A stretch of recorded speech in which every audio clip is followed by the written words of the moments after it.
man, PlayStation 5 owners, man, they just had a hard week. They've had a hard month. In fact, they've had it hard since the PlayStation 5 came out. Like, geez, how do they, like, if I was a PlayStation 5 owner right now, I mean, would I feel mad or upset? Maybe. I mean, we have the console thing going on with the whole controller issue, with the controller drift. And then we find out that the components inside of the PlayStation 5, though we should have already known this, people were hyping it up saying, oh yeah, PlayStation is going to be more powerful than the Xbox Series X. Oh, it's going to have the Zen 3 processor inside of its Zen 3 CPU. Oh yeah, it's going to be more powerful than the Xbox.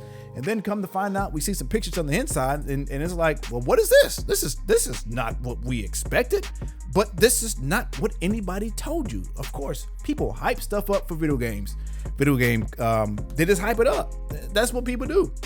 If I'm an Xbox person, I'm going to hype it up. I'm going to say, man, this Xbox is the best console, even if it's not, because if I'm a diehard Xbox person, I'm going to sit here and say that I have the best console, because that's what I'm going to do. Because if I'm going to draw my line in the sand and I'm going to stick by my console.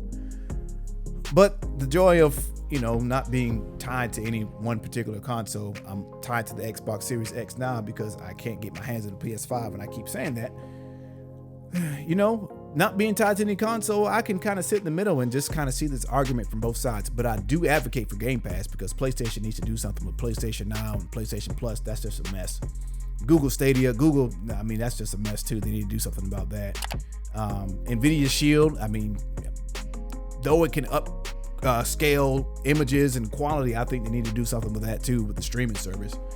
I really think, people aren't seeing this just yet, but I believe Xbox is trying to corner this gaming market with something that's very unique that PlayStation can't offer right now.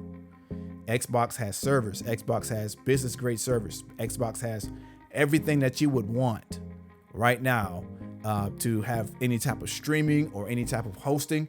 Microsoft has all that. They have all of that stuff in place.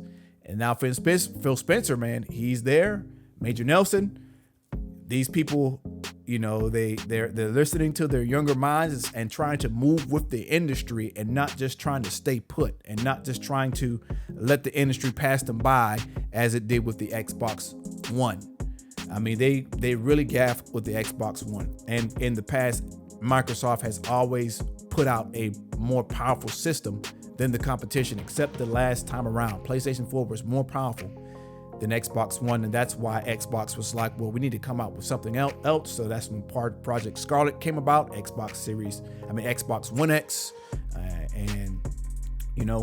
and that pretty much led into our next generation of consoles that we have now. And Xbox said, you're not going to catch us with our pants down this time, and that's how it happened.